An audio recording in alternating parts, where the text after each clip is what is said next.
వైజాగ్విజన్ ప్రేక్షకులకు నమస్కారం. నా పేరు Krishnamacharyulu, cost accountant, Krishnamacharya and కో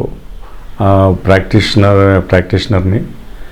ఈరోజు మీ ముందుకు ఎందుకు వచ్చానంటే, నాకున్నటువంటి జిఎస్టీలో ఉన్నటువంటి నాలెడ్జ్ని మీతో షేర్ చేసుకోవాలని మీ ముందుకు వచ్చాను. నాకున్నటువంటి కొంత అవగాహనని మీకు అందించాలనే ఉద్దేశంతో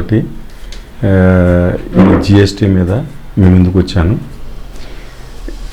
జిఎస్టీ మన దేశంలో ఎప్పుడో రిఫార్మ్ తీసుకురావాల్సింది, కానీ కొన్ని అవరోధాల వల్ల ఆ జిఎస్టీని మన దేశంలో ఇంప్లిమెంట్ చేయలేకపోయారు. మోదీ గారు ప్రధానమంత్రి అయిన తర్వాత జిఎస్టీని ఒక ఛాలెంజ్గా తీసుకొని దాన్ని మన దేశంలో ఇంప్లిమెంట్ చేయాలని చెప్పేసి ఈ ఇండైరెక్ట్ ట్యాక్సెస్లో బిగ్ రిఫార్మ్ని తీసుకొచ్చారు. ఈ జిఎస్టీని అమలు చేయడానికి కొన్ని అవరోధాలు ఉన్నాయి. Central tax input tax credit state tax వాళ్ళకి వచ్చేది కాదు, స్టేట్ ట్యాక్స్ వాళ్ళు ఇన్పుట్ ట్యాక్స్ క్రెడిట్ సెంట్రల్ ట్యాక్స్కి వచ్చేది కాదు. దీనివల్ల వస్తువు యొక్క ధర అధికంగా ఉండేది. ఎందుకంటే ఆ సెంట్రల్ ట్యాక్స్ అది స్టేట్ ట్యాక్స్ వాళ్ళకి కాస్ట్ కింద ఉండేది, state tax central tax cost కింద. ఈ విధంగా ఈ క్యాస్కేడింగ్ ఎఫెక్ట్ ఉండటం వల్ల జిఎస్టీ తీసుకురావాల్సిన ఆవశ్యకత ఎంతైనా ఉంది. దాని మీద ఎంతో శ్రమించి ఈ జిఎస్టీని తీసుకురావటం జరిగింది. జిఎస్టీ యొక్క ముఖ్య లాభం ఏంటంటే, ప్రతి వారికి కూడా seamless cash flow of input tax credit. ఈ ఇన్పుట్ ట్యాక్స్ క్రెడిట్ ఎప్పుడైతే లభ్యమైందో అప్పుడు ఆ వస్తువు యొక్క ధర తక్కువ అవుతుందనే ఉద్దేశంతో ఈ జిఎస్టీని తీసుకొచ్చారు. మన దేశంలో ఈ జిఎస్టీ ఇంత సక్సెస్ అవడానికి గల కారణం ఏమిటంటే, అందరూ దీన్ని అవగాహన చేసుకుంటాం, దాని యొక్క లాభాలని అందిపుచ్చుకొని దాని యొక్క ఫలితాన్ని మనం వచ్చే భావితరాలకి అందించడానికి అనుకూలంగా ఉంటుందని చెప్పేసి ఇప్పుడు అనుకుంటున్నారు. ఇదివరలో డిఫరెంట్ స్టేట్స్లో ఉండేవి. ఒక కంపెనీ కనుక మన దేశంలో 28 రాష్ట్రాలు కానీ 31 రాష్ట్రాల్లో కనుక ఆఫీసెస్ ఉన్నట్టయితే 31 కన్సల్టెంట్స్ని అపాయింట్ చేయవలసిన అవసరం ఏర్పడేది. దాని మీద చాలా కాస్ట్ కూడా అధికంగా ఉండేది ఆ కంపెనీకి. అప్పుడు ఈ డిఫరెంట్ స్టేట్స్లో ఆ ఒకే వస్తువు యొక్క ధర డిఫరెంట్గా ఉండేది అన్నమాట. ఇప్పుడు ఈ జిఎస్టీ వచ్చిన తర్వాత one state one nation one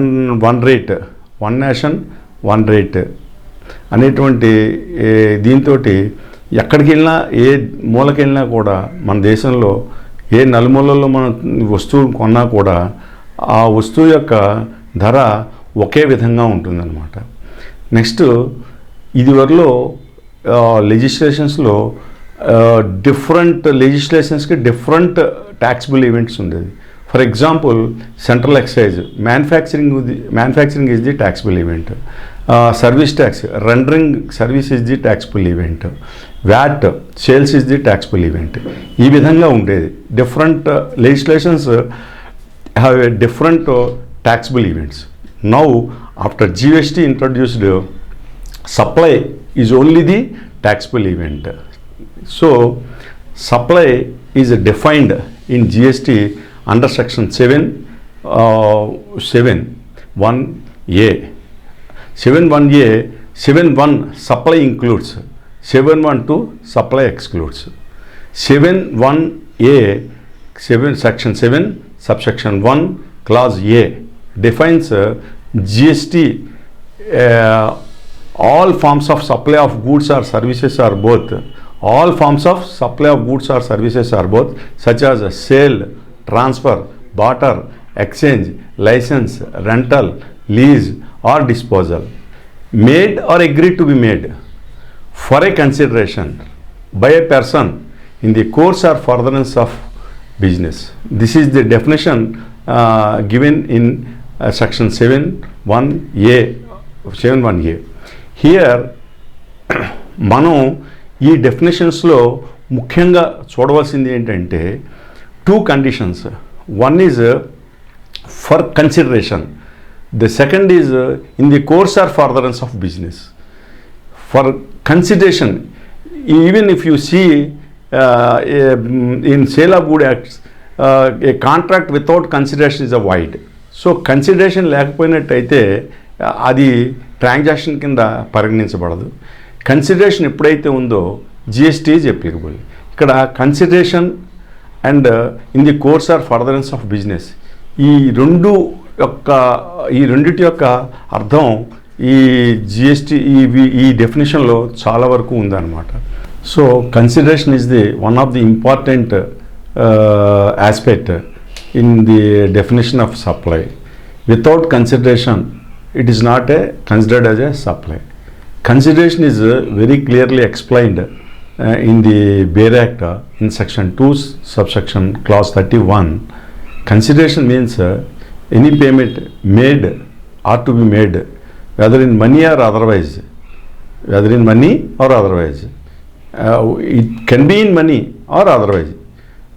It can money or otherwise in respect of, in response to, for the inducement of supply of goods or services or both. The payment can be done either by the supplier or by any other person. That is the reason why he has given in the definition the payment can be made by a recipient, but the subsidy received by the central government or state government does not include in the definition of the consideration. So this consideration is very important for the meaning of supply. And also in the course or furtherance of business, the word business is very clearly explained in the Bear Act in section 2 section 17. Business means any trade, commerce, manufacture, wager, adventure, or any whether or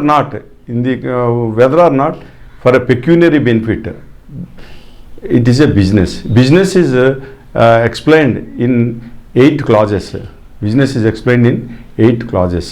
So unless it is in the course or furtherance of business or consideration, it cannot be called as a supply. ఈ రోజు మనం అసలు GST ఎందుకు వచ్చింది, దాని యొక్క advantage ఏంటి, తర్వాత సెక్షన్ 7 గురించి మనం డిస్కస్ చేసాం. దీన్ని ఇంకా విపులంగా మనం వచ్చేటువంటి వీడియోస్లో డిస్కస్ చేద్దామని చెప్పి ఆలోచన. అందరికీ నమస్కారం. Hi viewers, Vizag vision channel ని సబ్స్క్రైబ్ చేసుకోండి. మా